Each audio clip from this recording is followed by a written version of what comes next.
বড় বড় কুফর করে, কুফর করার পর বলে স্লিপ অফ টাং। এত স্লিপ অফ টাং, মাথা এতটা নষ্ট হয়েছে, তো ওয়াজ করার দরকার কি? কথা বলেন।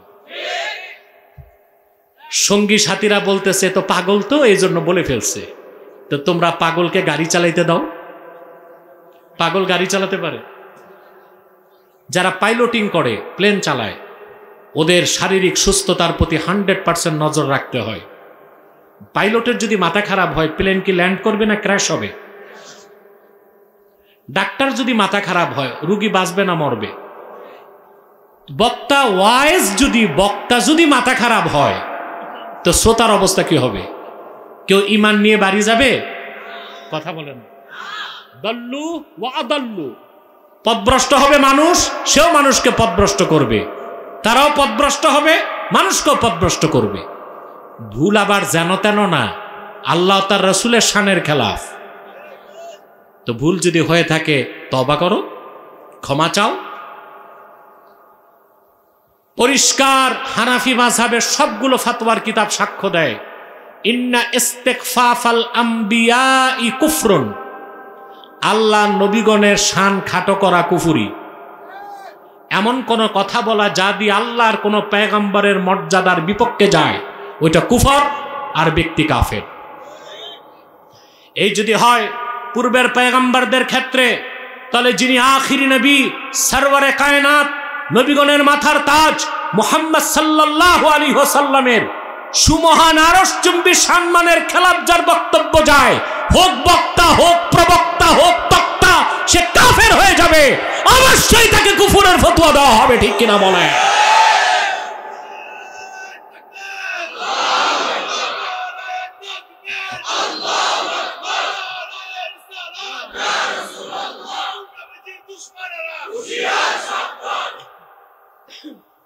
তবা তো করেই না। তবা না করা কার উত্তরসূরি? তবা করা কার উত্তরসূরি? তবা করা কার উত্তরসূরি? তবা না করা কার উত্তরসূরি? শয়তানের। এগুলো কার উত্তরসূরি? এরপর এদের কাছে দিন বড় না, দলটা বড় হয়ে গেছে। দলীয় লোক তো, স্বজন প্রীতি শুরু হয়ে গেছে। মাহদী বলেছে, এরা আমার বিরোধিতায় লিপ্ত হয়েছে, এতে আমার কি আসে যায়? মনে রেখো, মুহাম্মদ সাল্লাল্লাহু আলাইহি সাল্লামের এই নগণ্য গোলাম আল্লাহর রহমতের চাদরে লেমিনেটেড। ভাঙতে পারবা না, মারতে পারবা। ভাঙতে পারবা না, মারতে পারবা। মুমিনের কাছে সবচেয়ে সৌভাগ্য হচ্ছে শাহাদাতের মওত। কিন্তু ম্যানেজ করবা, পারচেজ করবা, ওই নমিনেশনের লোভ দেখাইবা, এইসব তুচ্ছ জিনিস আমার কাছে। আল্লাহর দ্বীনের পথে যেভাবে কথা বলে যাচ্ছি, বিগত 16 বছর ফেসিবাদের বিরুদ্ধে যেরকম মজবুত অবস্থান ছিল, ভারতীয় আধিপত্যবাদের বিরুদ্ধে আমাদের যে অবস্থান ছিল, এখনো কাফের মুশরিক রামবাম নাস্তিকদের বিরুদ্ধে আমাদের অবস্থান আরো মজবুত। পাশাপাশি ভারতীয় মার্কিন আগ্রাসনের বিরুদ্ধেও আমাদের প্রতিবাদ এবং ভূমিকা অব্যাহত আছে আলহামদুলিল্লাহ।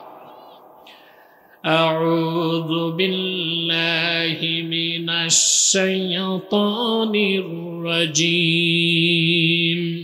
বিসমিল্লাহির রাহমানির রাহিম। الذين يقولون ربنا إننا آمنا فاغفر لنا ذنوبنا وقنا عذاب النار الصابرين والصادقين والقانتين والمنفقين والمستغفرين بالأسحار صدق الله العظيم قرون صدق الله العظيم وصدق رسوله النبي الكريم ونحن على ذلك من الشاهدين ওয়াশ শাকিরিন ওয়ালহামদুলিল্লাহি রাব্বিল আলামিন। সূরা আলে ইমরান আয়াত নম্বর 16 এবং 17। যে সমস্ত মানুষদেরকে আল্লাহ রাব্বুল আলামিন বিনা আযাবে কম হিসাবে তার বেহেশত দান করবেন, এই মানুষদের বৈশিষ্ট্য কি, তাদের চরিত্র কি, তাদের গুণাবলী আল্লাহ তাআলা এই 2 আয়াতের মধ্যে উল্লেখ করেছেন। বলেন সুবহানাল্লাহ। প্রত্যেক মুমিন বেহেশতে যাবে। প্রত্যেক মুমিন, মুহাম্মদ সাল্লাল্লাহু আলাইহি সাল্লামের প্রত্যেক ঈমানদার উম্মত যত বড় গুনাহগার হোক, সে কোনো না কোনো দিন বেহেশতে যাবে। সুবহানাল্লাহ। আল্লাহর হাবিব ইরশাদ করেছেন, আল্লাহ রাব্বুল আলামিন তার হাবিবকে বলেছেন, ওয়ালা সাওফা ইউতিকা রাব্বুকা ফাতারদা। মুহাম্মদ সাল্লাল্লাহু আলাইহি ওয়াসাল্লাম, অবশ্যই আল্লাহ তাআলা আখিরাতে আপনাকে এত বেশি নেয়ামত দান করবেন, আপনি রাজি হয়ে যাবেন। রাসূলুল্লাহ সাল্লাল্লাহু আলাইহি ওয়াসাল্লাম সাহাবায়ে কেরামকে বলেছেন, শুনে রাখো, লা আরদা ওয়া ওয়াহিদুম মিন উম্মতি ফিন্নার। আমার উম্মতের একজন মুমিন কালেমা বিশ্বাস করেছে আমার, যতক্ষণ পর্যন্ত জাহান্নামে থাকবে আমি রাসূল রাজি হব না। রাসূলুল্লাহ সাল্লাল্লাহু আলাইহি ওয়াসাল্লামের প্রত্যেক ঈমানদার উম্মত বেহেশত পাবে, কেউ আযাবের আগে, কেউ আযাবের পরে। এখানে যাদের কথা আল্লাহ বলেছেন তাদেরকে আল্লাহ বিনা আযাবে বেহেশত দিবেন এবং বেহেশতের উঁচু মাকাম দান করবেন। আল্লাহ পাক বলেন, তারা কারা? আল্লাযীনা ইয়াকুলুনা রাব্বানা ইন্নানা আমান্না, যারা বলে হে আমাদের রব, আমরা ঈমান এনেছি। ফাগফির লানা যুনুবানা, আমাদের জিন্দেগীর গুনাহগুলোকে তুমি মাফ করে দাও। ওয়াকিনা আযাবান নার, আর জাহান্নামের আগুন থেকে আমাদেরকে বাঁচাও। মাইকটা সেটিং করো, শীষ কমবে, সাউন্ড ক্লিন হবে, আওয়াজটা পরিষ্কার হবে। যে আওয়াজটা ফিরে আসে ওটা সাউন্ড কমাই দিতে হবে। যে যারা এই কথা বলে, হে আমাদের রব, আমরা ঈমান এনেছি, আমাদের গুনাহগুলো মাফ করে দাও আর আমাদেরকে জাহান্নামের আগুন থেকে বাঁচাও। সুবহানাল্লাহ বলবেন। এই মানুষগুলোর গুনাহগুলি কি? as-sabirin was-sadiqin wal-qanitin wal-munfiqin wal-mustaghfirin bil-ashar, যারা ধৈর্যশীল, সুবহানাল্লাহ, সাদিকিন সত্যবাদী, কানিতিন বিনয়ী, ওয়াল মুনফিকিন দিনের পথে খরচ করে, ওয়াল মুস্তাগফিরিনা বিল আসহার শেষ সাথে আল্লাহর কাছে ক্ষমা প্রার্থনা করে। এই গুনাহগুলি যারা অর্জন করবে, আল্লাহ তাদেরকে প্রিয় বান্দা হিসেবে তার বেহেশত দান করবেন বিনা আযাবে, আর বেহেশতের সুউচ্চ মাকাম তাদেরকে দান করবেন। এখন এই লোকগুলোর পরিচয় আবার তিনি আগের 2 আয়াতের মধ্যে দিয়েছেন। কথা বুঝতে পারছেন? অর্থাৎ যারা আখিরাতমুখী, আরেক দল হচ্ছে দুনিয়ামুখী। একদল দুনিয়া থেকে আখিরাতকে প্রাধান্য দেয়, আরেক দল আখিরাত থেকে দুনিয়াকে প্রাধান্য দেয়।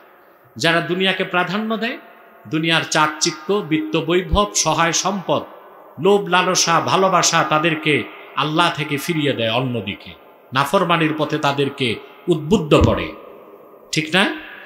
আল্লাহ পাক বলছেন, যুইনা লিন-নাসি হুব্বুশ শাহাওয়াতি মিনান নিসাই ওয়াল বানিনা ওয়াল কনাতিরিল মুকান্তারাতি মিনাদ যাহাবি ওয়াল ফিদ্দাতি ওয়াল খাইলিল মুসাওয়ামাতি ওয়াল আনআমি ওয়াল হারথ ذلك متاع الحياة الدنيا والله عنده حسن المآب। আল্লাহ তাআলা বলেন, যুয়্যিনা লিন-নাসি হুব্বুশ শাহাওয়াতি মিনান নিসা, নারীর প্রতি ভালোবাসা, সন্তান সন্ততির ভালোবাসা, স্তূপে স্তূপে সোনারূপা, বাছাইকৃত ঘোড়া, গবাদি পশু, কৃষি, এই সব জিনিসের প্রতি আকর্ষণকে মানুষের জন্য সুশোভিত করা হয়েছে। এগুলোর আকর্ষণ মানুষের মধ্যে আছে, ঠিক না? এগুলো হচ্ছে পৃথিবীতে ব্যক্তি জীবন, সমাজ জীবন, রাষ্ট্র জীবন পরিচালনার উপাদান। ভালোবাসা, সম্পর্ক, ব্যবসা, চাকরি, এগুলো নিয়ে মানুষ তার জীবন সাজায়, সংসার সাজায়, ঠিক কিনা বলেন? নারীর প্রতি ভালোবাসা আছে না আপনাদের? কথা বলেন। স্ত্রীর প্রতি আছে, মায়ের প্রতি আছে, মেয়েদের প্রতি আছে, বোনের প্রতি আছে, ঠিক কিনা?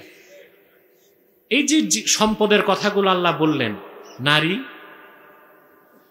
সন্তান সন্ততি, অল কানাতিরিল মুকান্তরা, আরবিতে কিন্তার বলা হয়, 1,00,000 স্বর্ণ মুদ্রাকে বলা হয় কিন্তার। ইমাম কুরতুবী লেখেন, জাহিলি যুগে এমন 100 ধনী লোক ছিল আরবে, যাদের প্রত্যেকের সর্বনিম্ন সম্পদ ছিল 1,00,000 স্বর্ণ মুদ্রা করে। তো এই হচ্ছে কারি সোনারূপা। আজকে সারা দুনিয়ার ব্যবসা চলতেছে গোল্ড দিয়ে, ঠিক না? কথা বলেন। পৃথিবীতে এখন চেষ্টা চলছে ডলারাইজেশন। আমেরিকার আধিপত্যকে নষ্ট করতে চায়না এবং রাশিয়া চাচ্ছে ডলারাইজেশন, অর্থাৎ ডলারকে নিষ্ক্রিয় করা, ডলারের উপর নির্ভরশীলতা কমানো। ডলারের উপর থেকে নির্ভরশীলতা কমাতে সবচেয়ে বড় সম্পদ হচ্ছে স্বর্ণ। এখন স্বর্ণের ভরি 2 লাখ টাকা পার হয়ে গেছে। তার কারণ চায়না স্বর্ণ কিনতেছে। এতদিন সে স্বর্ণ করেছিল 2300 টন স্বর্ণ জমা করেছিল, এখন তার টার্গেট হচ্ছে 5000 টন স্বর্ণ জমা করবে। এই যে স্বর্ণ ব্যাপক কিনছে, স্বর্ণের দাম বেড়ে গেছে। তো এই যে সোনার প্রতি ভালোবাসা, রূপার প্রতি ভালোবাসা, সহায় সম্পদ, বিত্ত, বৈভব, স্ত্রী, পরিজন, সন্তান, এগুলোর প্রতি ভালোবাসা মুমিনদেরও থাকবে, কাফেরদেরও থাকবে। মুমিনদের থাকবে বৈধ পথে, কাফেরদের থাকবে। আর মুমিনরা কখনো এই জিনিসগুলোকে প্রাধান্য দিয়ে আল্লাহকে ভুলে যেতে পারে না।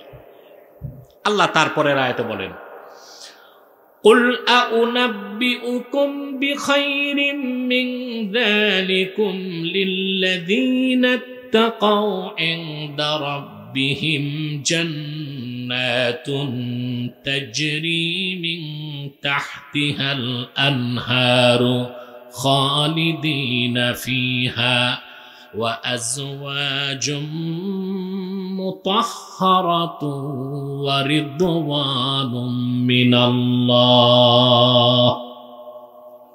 সম্পদের কথাগুলো আল্লাহ বললেন আগে।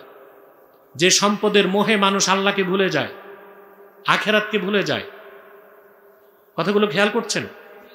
এরপর আল্লাহ বলেন, প্রিয় হাবিব, আপনি ইমানদারদেরকে বলেন, এর চেয়ে উত্তম বিষয় তোমাদেরকে কি আমি জানাবো? সেটা কি? লিল্লাযীনা আত্তাকাও, যারা আল্লাহকে ভয় করে চলার পথে, ব্যক্তি জীবন, সমাজ জীবন, রাষ্ট্র জীবন, সাংস্কৃতিক জীবন, বিত্ত, বৈভব, সহায় সম্পদ, কামাই, রোজগার, সব ক্ষেত্রে আল্লাহকে ভয় করে চলে, সে লোকটা হারাম কামাই করবে? কথা বলেন। নারীর প্রতি তার আকর্ষণ থাকবে বৈধ, অবৈধটা থাকবে না। সে প্রচুর টাকা কামাই করবে কিন্তু হালাল পথে। সে বিত্ত বৈভব জমা করবে, জাকাত দিবে। ক্ষমতার লিপ্সাটাকে দিন বিরোধী বানাবে না, আল্লাহ থেকে সরাবে না, ঠিক না? তারই তো মুত্তাকি। আল্লাহ বলেন তাদের জন্য উত্তম কি রাখছেন আল্লাহ? ইনদা রাব্বিহিম জান্নাতুন তাজরি মিন তাহতিহাল আনহারু খালিদিনা ফিহা ওয়া আজওয়াজুম মুতাহহারাতুন ওয়া রিদওয়ানুম মিনাল্লাহ। তাদের জন্য তাদের রবের কাছে রয়েছে অসংখ্য জান্নাত। পুরুষের কণ্ঠে বলি সুবহানাল্লাহ। তাজরি মিন তাহতিহাল আনহার, যে জান্নাত সমূহের নিচ দিয়ে স্বচ্ছ পানির নহর প্রবাহিত। ওয়া আজওয়াজুম মুতাহহারা, আর সেই জান্নাতে তাদের জন্য আছে পবিত্র স্ত্রীগণ। সুবহানাল্লাহ। শুধু পবিত্র স্ত্রী, জান্নাতের স্ত্রী, তার সৌন্দর্য কখনো কমবে না। হাদিস সাক্ষ্য দেয়, কোন বেহেশতি যখন জান্নাতে তার স্ত্রীর দিকে তাকাবে, সৌন্দর্য উপভোগ করার পর দৃষ্টি যখন ঘুরায় আবার তাকাবে, সৌন্দর্য বেড়ে যাবে। পৃথিবীতে স্ত্রী যত সুন্দরী হোক তার প্রতি ফিজিক্যাল আকর্ষণ কমে, কিন্তু জান্নাতে যে স্ত্রীগুলো আল্লাহ দান করবেন তারা চিরসুন্দরী, চিরকুমারী, তাদের কোনো বার্ধক্য আসবে না, কোনো অপবিত্রতা তাদেরকে স্পর্শ করবে না। ওয়ারিদওয়ানুম মিনাল্লাহ, আর এই জান্নাতীদের জন্য বেহেশতে থাকবে আল্লাহর পক্ষ থেকে সন্তুষ্টি। বলেন সুবহানাল্লাহ। বেহেশতে আল্লাহ তার নেককার বান্দাদের যত নেয়ামত দিবেন তার মধ্যে সর্বশ্রেষ্ঠ নেয়ামত হবে আল্লাহর সন্তুষ্টি। সহিহ আল বুখারীতে এসেছে, রাসূল করিম সাল্লাল্লাহু আলাইহি সাল্লাম ইরশাদ করেছেন, বেহেশতীরা যখন, জান্নাতীরা যখন জান্নাতে প্রবেশ করবে, নাজ নেয়ামতে ভরপুর করে দেবার পর আল্লাহ জিজ্ঞেস করবেন, আমার বান্দারা তোমরা কি আমার উপর সন্তুষ্ট আছো নাকি? জান্নাতীরা বলবে, রব্বুল আলামিন, সন্তুষ্ট না হয়ে উপায় তো নাই, যা চেয়েছি তাও পেয়েছি, যা চাই নাই তাও তো দিয়েছ। সৃষ্টি জগতের মধ্যে কোন সৃষ্টিকে তুমি এত বেশি মর্যাদা দেও নাই, আমরা তোমার উপর সন্তুষ্ট। আল্লাহ রাব্বুল আলামিন তখন বলবেন, বান্দারা সবচেয়ে বড় নেয়ামত এখনো দেই নাই, শোনো আজকে ঘোষণা করে দিলাম, আজ থেকে আমি তোমাদের উপর রাজি হয়ে গেলাম, আর কোনোদিন নারাজ হব না। এটা কি বলা হয়েছে? রিদওয়ানুম মিনাল্লাহ, আল্লাহর পক্ষ থেকে সন্তুষ্টি। সুবহানাল্লাহ। এই মর্যাদা, এই সম্মান পাবে কারা? আল্লাহ তারপর বলেন, আল্লাযীনা ইয়াকুলুনা রাব্বানা ইন্নানা আমান্না ফাগফির লানা যুনুবানা ওয়া কিনা আযাবান নার। যারা ঈমান আনার পর বলে, হে আমাদের প্রভু, আমরা ঈমান এনেছি, তুমি আমাদেরকে মাফ করে দাও। এখানে একটা সূক্ষ্ম বার্তা দিচ্ছেন আল্লাহ, এটা আমরা বুঝি না। আমরা মনে করি গুনাহ করলেই ক্ষমা চাইতে হবে, গুনাহগারী তওবা করবে না। যার ঈমান যত পরিপূর্ণ এবং ইয়াকিন যত বেশি, সে তত বেশি আল্লাহর কাছে ক্ষমা চায়। সুবহানাল্লাহ বলবেন না? যখন কোনো অপরাধী গুনাহ করার পর, অপরাধ করার পরে মহান আল্লাহর কাছে ক্ষমা চায়, তারই আত্মসমর্পণের কারণে আল্লাহ শুধু তার গুনাহ মাফ করে দেন না, তার মাকামকে বাড়ায় দেন, তার মর্যাদা বাড়ায় দেন, গুনাহকে মাফ করে দেন, গুনার জায়গায় তিনি সওয়াব দ্বারা পরিপূর্ণ করে দেন। আল্লাহ রাব্বুল আলামিন বলেন, ইল্লা মান তাবা ওয়া আমানা ওয়া আমিলা আমালান সালিহান ফাউলাইকা ইউবাদদিলুল্লাহু সাইয়্যাতিহিম হাসানাত ওয়া কানাল্লাহু গফুরার রহিমা। আল্লাহ পাক বলেন, বান্দা যত বড় অপরাধী হোক, তাদের মধ্যে যারা তওবা করবে, সুবহানাল্লাহ, তওবা করবে, নেক আমল করবে, আল্লাহ বলেন আমি তাদের জীবনের সমস্ত গুনাহগুলোকে সওয়াব দিয়া বদল করে দিব। সেজন্য যার ঈমান যত বেশি, ইয়াকিন যত মজবুত, আল্লাহর কাছে তওবা করে সে তত বেশি আত্মসমর্পণ করে। তওবা করলে, ক্ষমা চাইলে আল্লাহ খুশি হয়ে যান। আমি কোরআন শরীফ থেকে একটা দৃষ্টান্ত দিচ্ছি। হযরতে আদম আলাইহিস সালাম, তিনি আমার আল্লাহর একটা হুকুম মানতে পারেন নাই, ঠিক কিনা? কোরআন কারীমে আল্লাহ তাআলা বলেন, হযরত আদমকে আল্লাহ রাব্বুল আলামিন নির্দেশ করেছেন, وَقُلْنَا يَا آدَمُ اسْكُنْ أَنْتَ وَزَوْجُكَ الْجَنَّةَ وَكُلَا مِنْهَا رَغَدًا حَيْثُ شِئْتُمَا وَلَا تَقْرَبَا هَذِهِ الشَّجَرَةَ فَتَكُونَا مِنَ الظَّالِمِينَ। আল্লাহ বলেন, আমি বেহেশতে আদমকে তৈরি করলাম, তার স্ত্রী তাকে দিলাম।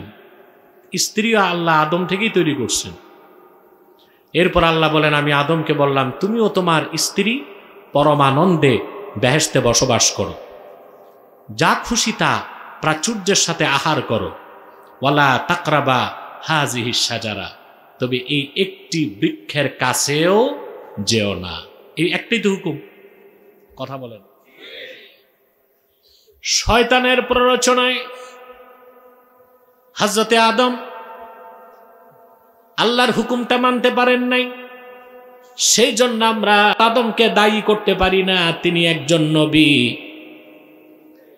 তিনি মানব জাতির পিতা, তিনি আল্লাহর খলিফা। কোন মুসলমান আল্লাহর পয়গম্বরদের সমালোচনা করতে পারে না। এটা পারে মুনাফিকরা। কারা পারে? পয়গম্বরদের সমালোচনা কারা করে? মুনাফিকরা করে, বেঈমানরা করে। আমরা আহলুস সুন্নাল জামাতের আকীদা, আল আম্বিয়াউ মুনাজ্জাহুনা মিনাল কাবাইরি ওয়াস সাগায়ের। আল্লাহর পক্ষ থেকে যত পয়গম্বর এসেছেন তারা কবিরা সগীরা গুনাহ থেকে নিষ্পাপ ছিলেন। নবীদের দোষ তালাশ, আল্লাহর পয়গম্বরদের সমালোচনাকারী মুসলমান হইতে পারে না। ওইটা 100% মুনাফিক। ঠিক কিনা? সম্মানিত সুধী, আদম আলাইহিস সালাম শুধু নবী, আমাদের বাবা। আমরা তারে বলতে পারি যে আদম গন্ধম খাইলো আর আমাদের বিপদ আনলো। ঈমান থাকবে? ঈমান থাকবে? আচ্ছা বলেন তো ভাই, বাবা যদি দোষ করে, সন্তান কি বাবার দোষ গাইতে পারে? যে সন্তান তার বাবার দোষ ত্রুটি বলে বেড়ায়, ওটা ভালো সন্তান না, কুলাঙ্গার সন্তান। আর এরা কত খবিস, খবিস না আখবাস, আখবাস, নিকৃষ্ট খবিস, যে দোষ দেয় হযরত আদমকে যে তিনি গন্ধম খেলেন কেন। আল্লাহ তো আদমকে দোষ দেন নাই। আল্লাহ কি বলেছেন? শয়তানকে দোষ দিয়েছেন। فَأَزَلَّهُمَا الشَّيْطَانُ عَنْهَا فَأَخْرَجَهُمَا مِمَّا كَانَا فِيهِ। আল্লাহ বলেছেন, আদম হাওয়া দুজনকে শয়তান পথচ্যুত করেছে এবং বেহেশত থেকে বের করেছে। তা আল্লাহ দোষ কি আদমকে দিয়েছেন, হাওয়াকে দিয়েছেন না শয়তানকে? তা আমরা কেমন শয়তান? শয়তানকে দোষ দেই না, বাবা আর মাকে দোষ দেই। এই শয়তানদের চিনেন তো? এই শয়তানরা খুব বড় শয়তান। এগুলো স্বার্থের বেলায় শিরক কুফর আর বাজ বিচার করে না। এরা ঈদগাহেও দৌড়ায়, পূজা মণ্ডপেও দৌড়ায়, ধোঁকা দেয়, মানুষের সাথে মুনাফিকি করে, গাদ্দারি করে, ইসলামের সাথে দ্বন্দ্ব করে কেউ ক্ষমতায় বাংলাদেশে যেতে পারবে না।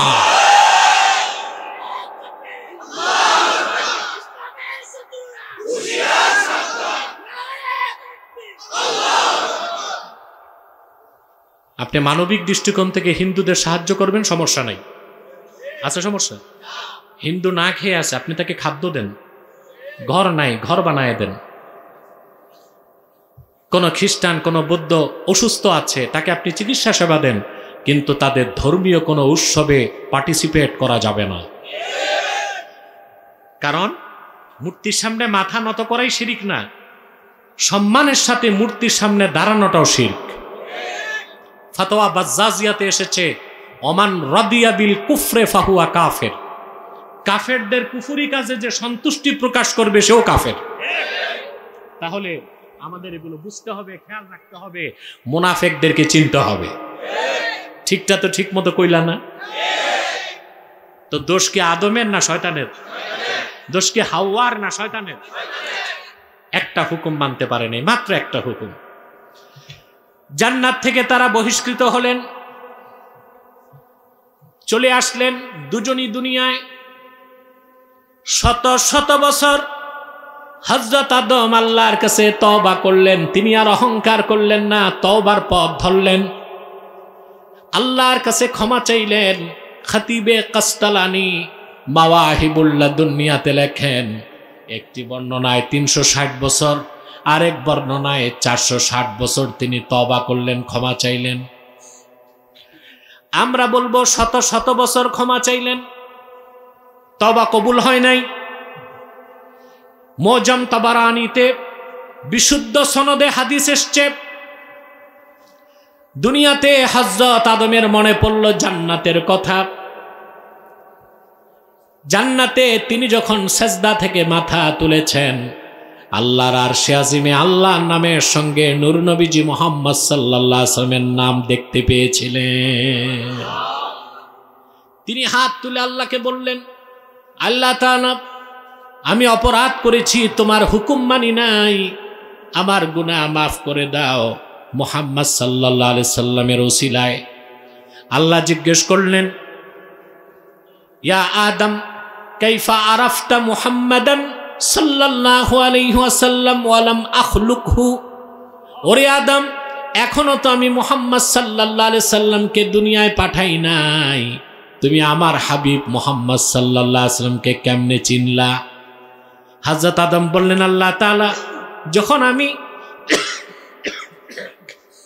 বেহেশতে সাজদা থেকে মাথা তুললাম, আমি তোমার আরশে আজিমে দেখেছি আল্লাহ তোমার নামের সঙ্গে তোমার হাবিব মুহাম্মদ সাল্লাল্লাহু আলাইহি ওয়াসাল্লামের নাম লেখা আছে। মুস্তাদরাক আলা সহিহাইনে ইমামে হাকিম বিশুদ্ধ সনদে আরেকটা রওয়ায়াত এনেছেন, ভিন্ন শব্দের রওয়ায়াতটি বদরুদ্দিন আইনি উমদাতুল কারি শরহু সহিহুল বুখারীতে এনেছেন। বদরুদ্দিন আইনি রওয়ায়াত করেন, ইন্না আদামা রাআ ইসমা মুহাম্মাদিন সাল্লাল্লাহু আলাইহি ওয়াসাল্লাম মাকতুবান ফিল আরশ। হযরতে আদম জান্নাতে সাজদা থেকে মাথা তুলে আমার আল্লাহর আরশে আজিমে আল্লাহর নামের সঙ্গে আল্লাহর হাবিব মুহাম্মদ সাল্লাল্লাহু আলাইহি সাল্লামের নাম লেখা দেখতে পেলেন। আল্লাহ বললেন, আদম ঠিকই বলছো, আমার সবচেয়ে প্রিয় আমার হাবিব মুহাম্মদ সাল্লাল্লাহু আলাইহি ওয়াসাল্লাম, ওনার খাতিরে আমি তোমারে মাফ করে দিলাম। চিন্তা করেন ভাইয়েরা, হযরতে আদম অপরাধ করলেন, কিন্তু তিনি ক্ষমার পথ ধরলেন। কিসের পথ? আদমের দাম বেড়ে গেল, আব্দুল্লাহ আদমকে আল্লাহ নবীউল্লাহ বানায় দিলেন। শুধু তাই নয়, তারে খলিফাতুল্লাহ বানায় দিলেন। অপরদিকে লানত-প্রাপ্ত ইবলিস, সেও তো আল্লাহ তাআলার একটা হুকুমই মানে নাই। কয়টা হুকুম? আদম মানে নাই কয়টা হুকুম? ইবলিস মানে নাই কয়টা হুকুম? আদম ধরল ক্ষমার পথ, আর ইবলিস ক্ষমার পথ ধরে নেই। আল্লাহ তাআলা সে কথাটুকু বলেন কোরআন কারীমের মধ্যে। আল্লাহ রাব্বুল আলামিন বলেন, وَإِذْ قُلْنَا لِلْمَلَائِكَةِ اسْجُدُوا لِآدَمَ فَسَجَدُوا إِلَّا إِبْلِيسَ أَبَى وَاسْتَكْبَرَ وَكَانَ مِنَ الْكَافِرِينَ। আল্লাহ বলেন, আমি ফেরেশতাদেরকে বললাম আদমকে সাজদা করো, সবাই সাজদা করলো, শুধু করলো না ইবলিস। আবা ওয়াস্তাকবার, সে অস্বীকার করলো এবং অহংকার করলো। ওয়া কানা মিনাল কাফিরিন, সে কাফেরদের দলভুক্ত হয়ে গেল। তাহলে ভাইরা, আদম আলাইহিস সালাম একটা ভুল করছেন, ক্ষমার পথ ধরছেন, তার শান মান মর্যাদা বেড়ে গেছে, আল্লাহ তারে খলিফাতুল্লাহ বানায় দিলেন। আর ইবলিস, সেও একটাই অপরাধ করছে, কিন্তু ক্ষমার পথ ধরে নাই, অহংকার করলো, ক্ষমা চাইতে রাজি হয় নাই, তার উপর লানতের তখতা চলে আসলো। সেজন্য বলি, আজও যারা ইচ্ছায় হোক অনিচ্ছায় হোক ভুল হবার পরে তওবার পথ ধরে, তারাই তো আদমের উত্তরসূরি। আর যারা ভুল হওয়ার পর তওবা করতে চায় না, ক্ষমা চায় না, তারা ইবলিসের উত্তরসূরি।